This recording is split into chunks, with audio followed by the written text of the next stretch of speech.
Welcome, esteemed captains, to an epic exploration of Britain's naval supremacy in the Caribbean around 1780. We're not just looking at numbers and ship types, we're diving deep into the heart of British power, examining an intricate web of naval strength, strategic importance, and the sheer audacity of the Royal Navy's control over this vital region.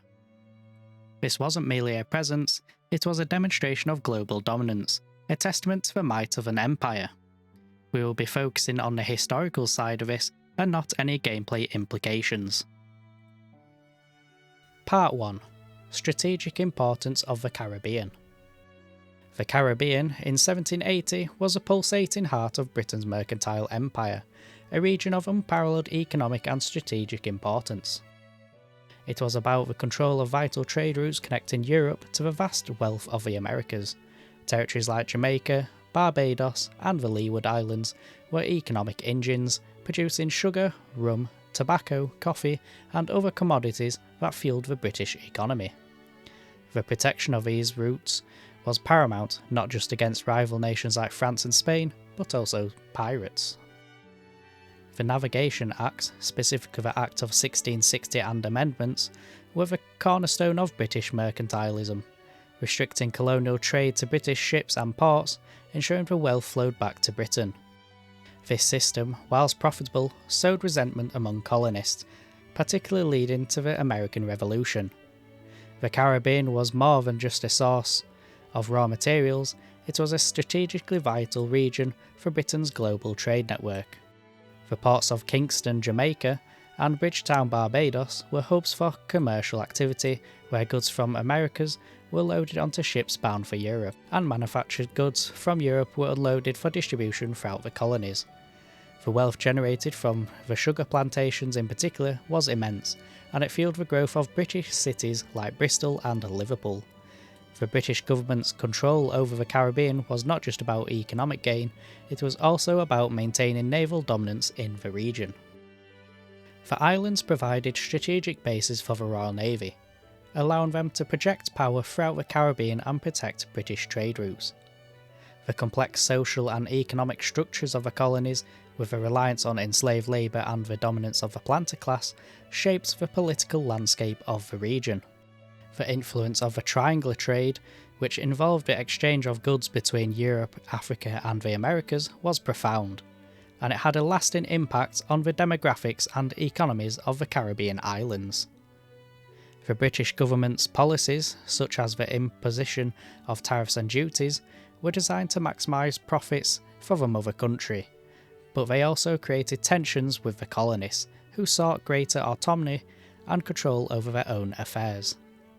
The constant threat of hurricanes and other natural disasters also played a significant role in shaping the economic and social dynamics of the region, as these events could devastate crops and disrupt trade.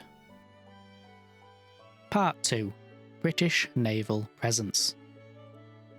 In 1780, the British Caribbean Fleet wasn't a mere collection of vessels.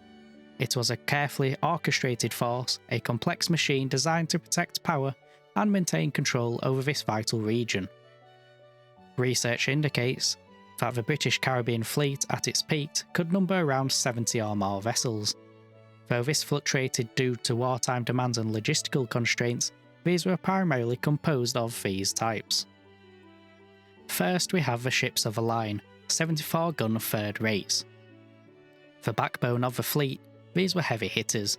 The Courageous class, for example, were 74-gun third-rate ships of the line. These ships carried around 600 crew members, and the armament consisted of 28 32-pounder cannons on the lower gun deck, 28 18-pounder cannons on the upper gun deck, and 18 9-pounder cannons on the quarterdeck and forecastle. They were formidable vessels, capable of delivering devastating broadsides. Ships like HMS Courageous herself and HMS Centaur were important in the Caribbean theatre. These ships were designed for line-of-battle engagements, where they would form a line to maximise their broadside firepower. Next we have the 64-gun third-rate ships of the line. Slightly smaller than the 74-gun ships, these were still powerful vessels. They carried around 500 crew members and typically had 26 24-pounder cannons on the lower gun deck, 26 18-pounders on the upper deck, and 12 9-pounders on the quarterdeck and forecastle. These ships were still powerful and valuable in the Caribbean. Next up we have frigates, 32-gun and 34-gun.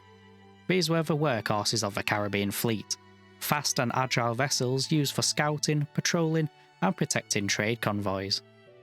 The Amazon-class frigates, for example, were 32-gun frigates, carrying around 220 crew members.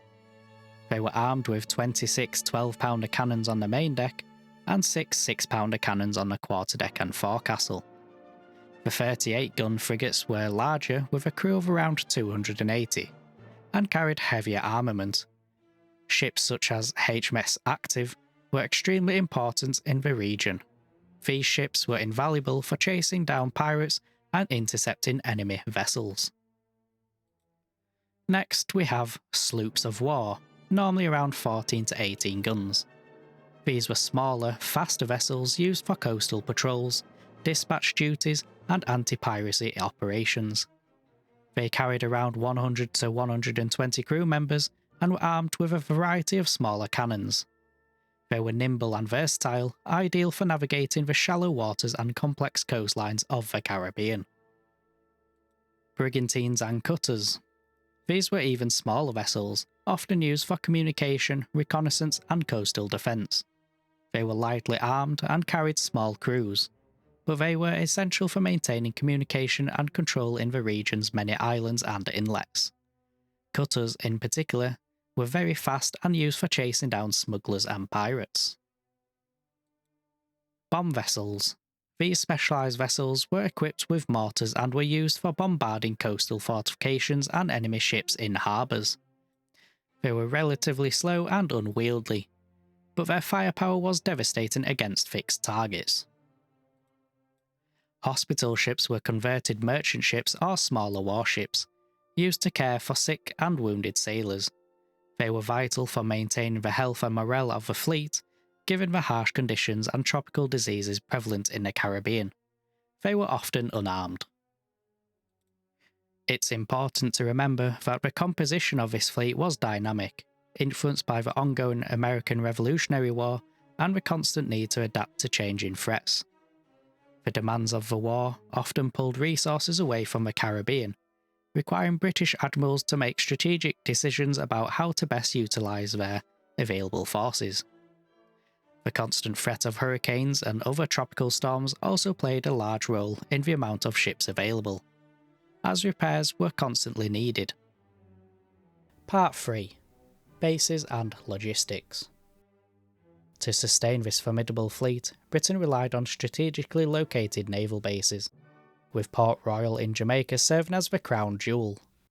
These bases were not merely ports, they were logistical hubs, providing supplies, repairs, and reinforcements to the fleet.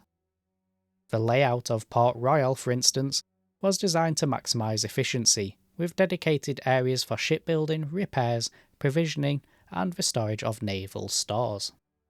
The challenges of maintaining supply lines across the vast distances of the Atlantic were immense. Ships carrying provisions, timber, and other essential supplies had to contend with storms, enemy attacks, and the constant threat of disease. The Royal Naval Provisioning Office played a crucial role in ensuring that the fleet was adequately supplied, and its efficiency was often the difference between a successful campaign and a failure. The dockyards at Port Royal were capable of large-scale repairs, and they were essential for keeping the fleet in fighting condition. The ships damaged in battle or by storms could be quickly repaired and returned to service. The daily life of sailors and officers stationed at these bases was often harsh, with long hours, poor living conditions, and the constant threat of disease. Tropical diseases like yellow fever and malaria took a heavy toll on the fleet, and maintaining the health of the crew was a constant struggle. The use of hulk ships, old ships repurposed as floating warehouses, was also essential for storing supplies and equipment. The Ordnance Board was responsible for supplying cannons, ammunition, and other weaponry. and its efficiency was crucial for maintaining the fleet's firepower. The need for constant repairs, due to the corrosive effects of saltwater and the damage caused by storms and battles, meant that these bases were constantly busy, and the skilled labour of shipwrights and other tradesmen was in high demand. The role of press gangs, and the effect this had on the local populations, also played a part in the logistics of the bases. Part 4. Challenges and Threats. In 1780, the Caribbean was a complex theatre of conflict for Britain. The dual threats of France and Spain, both seeking to expand their influence, placed significant pressure on British naval capabilities. The American Revolutionary War further strained British resources, forcing a strategic dispersal of naval power and leaving Caribbean holdings exposed. The sheer geographical spread of British territories demanded constant patrols, while French bases in Martinique and Guadeloupe and Spanish strongholds in Cuba and Puerto Rico presented persistent dangers to British shipping. American privateers, operating under letters of marque, blurred the lines between piracy and warfare, disrupting trade and destabilising the region. Smuggling, fueled by resistance of the Navigation Acts, undermined British economic control. The strategic use of letters of marque by all involved parties, and the crucial understanding of trade winds of naval movements, added layers of complexity to British naval strategy. The numerous island chains, offering havens for pirates and privateers, necessitated extensive patrols. Tropical diseases such as yellow fever and malaria, and the frequent occurrence of hurricanes, further depleted British naval effectiveness, demanding constant adaptation and resource allocation. In 1780, Britain's naval might was the cornerstone of its dominance in the Caribbean, a testament to its global power and strategic vision. This historical overview provides a glimpse into the realities of that time. We've explored the economic importance, the naval strength, the logistical challenges, and the constant threats that shape Britain's control of this vital region. Remember, this is a historical perspective, and the realities of the 18th century are complex and multifaceted. We encourage you to continue our own research and exploration of this fascinating period. As we consider these historical contexts, imagine the possibilities within the world of Ahoy. How might these historical realities shape the gameplay experience? While we've focused on history, envision how these naval powers, strategic challenges, and economic dynamics could translate into thrilling gameplay. Share your thoughts and insights in the comments below, and don't forget to subscribe for more historical explorations. Join our community on Discord, and let's discuss the historical context of the era.